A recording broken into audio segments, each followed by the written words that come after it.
from the rocker, where dirt cats will pop ya over some matzo. Trade pounds in that chopper, hoes cock blockers, rats politic with them aquas. Watch the runts, cause they shot us, well respected.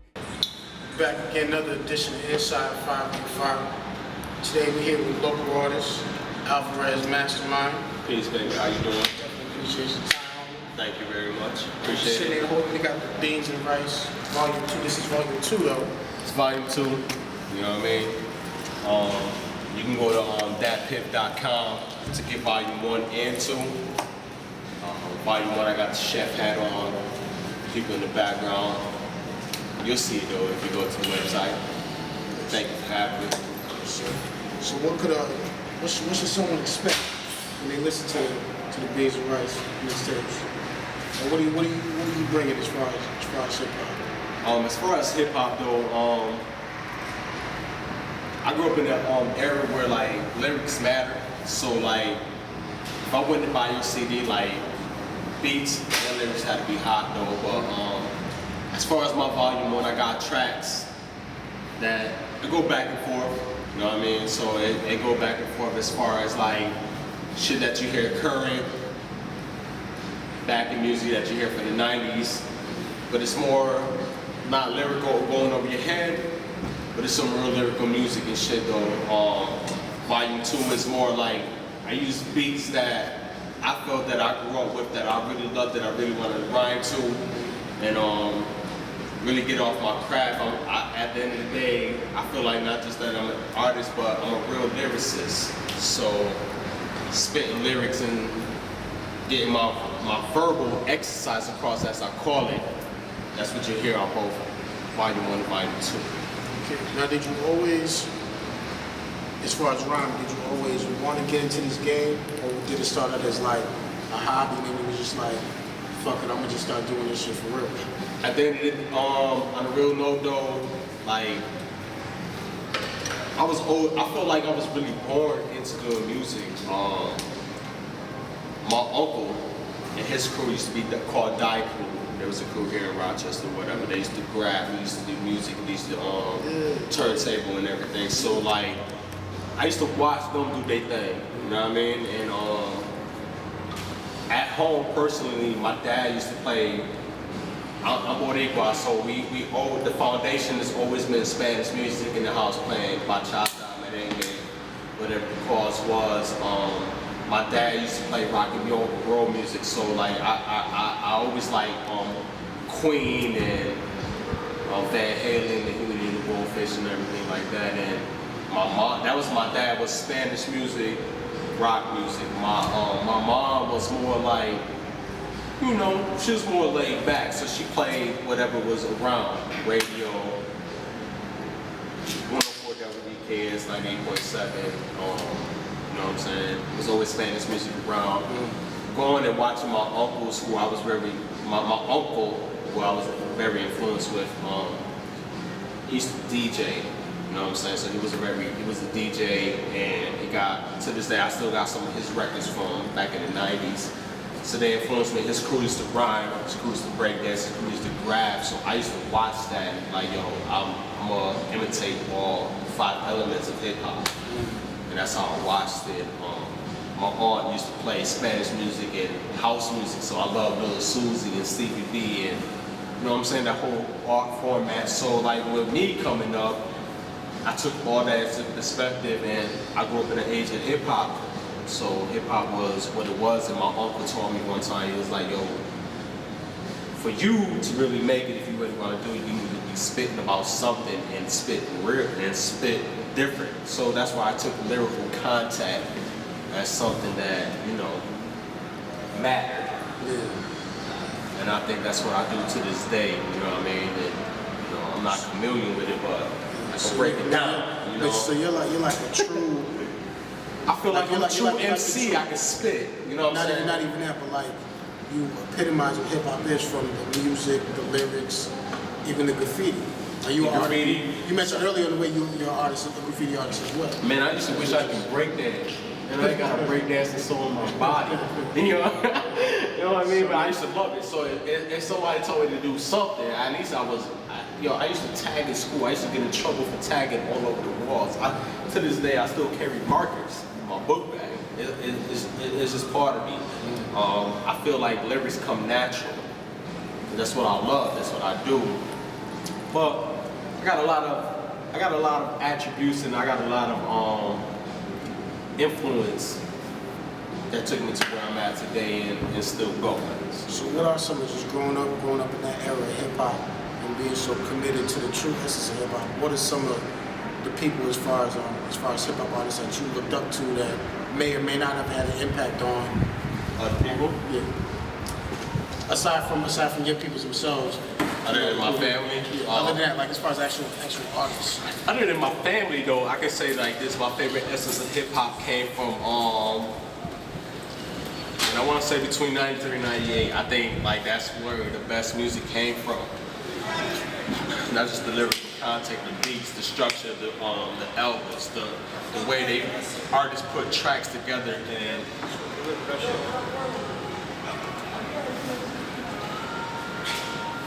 the way that artists put tracks together and put their skits to go to the next track, you know what I mean? And the outros, the intros. But I want to say this though, like one of my main influences though was, like I said in one of my videos that I did, my favorite MCs is Nas, Pun, AZ, Nori. I love Beatnuts, I love Mobb Deep, I love Wu, I love Cypress Hill. What really got me into it also, straight from the Underground 2.0, shout out to Chris G and his whole staff, Bill Parcells and Story and everybody else that built with them. Because they used to play real hip hop that I love. I used to go home and be like, dude, I got a new tape, I'm about to wait for this to record and about new music and, you know what I'm saying, Busta Rhymes and Redman, Meth. Those were my influence, you know what I mean? So that, like, listening to their music, like, I used to sit there and listen to their music and record and feel like I'm the one that I can do it. I used to write my own rhymes and I sit there in my own little mirror that I have in my little 4x10 crib, if you want to call it, my own 4x10 room, and feel like I'm the artist spitting. I'm rocking the crowd while this is playing, and I feel like, dude, if they do it, then I can do it. So that's really took my influence. You know what I mean? Now, what are your feelings as far as the state of local hip hop, as far as in Rochester? As far as local hip hop though, I think on a real personal note, I think local hip hop is really good. Rochester got a lot of artists that do their thing. You know what I mean? Rochester got a lot of artists that do music that I personally don't feel that I do. But I love it. Because at the end of the day, you go into my car, got a CD changer. Not only would I have Mobb Deep, Wu, Pun, shit that I love, that I grew up with, I still got current music. Wiz Khalifa, I still fuck with Big Sean, I still fuck with other music. As far as local artists is concerned, I think like us local artists in Rochester, we blend in the format that we all, you know, we take from each other and we build. You want to ask me what's one of my favorite local artists, and I'll be cocky and I'll say I think I'm one of them. But I think like Little E is a real good exception. Pounds, you know what I'm saying? My man Black Sinatra, him and his Down Status family. Nickel Fields and MOZ. There's a lot of cats that I feel like here in Rochester that I watch, like, dude, I'm doing this, I want to come up. But who here in Rochester is really doing something? And those were the eyes that I seen, you know what I mean, that's really coming up, that's really doing something with their music, that's really doing something with their craft. And I feel like, dude, I'm doing the same thing. You know what I mean? I may have a different hustle and different vocabulary and different style for them, but I think I can compete. And, you know, and those are just a few things from Rochester that I feel like you know, that I looked up to, and that I still look up to, and not only where I want to collaborate and do business with, but I still want to progress upon y'all, you know what I mean? Just like the same format, like you don't want to stay in a certain category and still build, but you want to build your shit and go above them. But those were a couple of eyes that I see, because I knew some of them, and I grinded to meet them, and they gave me words of wisdom and inspiration to do my thing and and really perfect my craft, and that's what I felt, and I respect that, and I wanted to be better than that.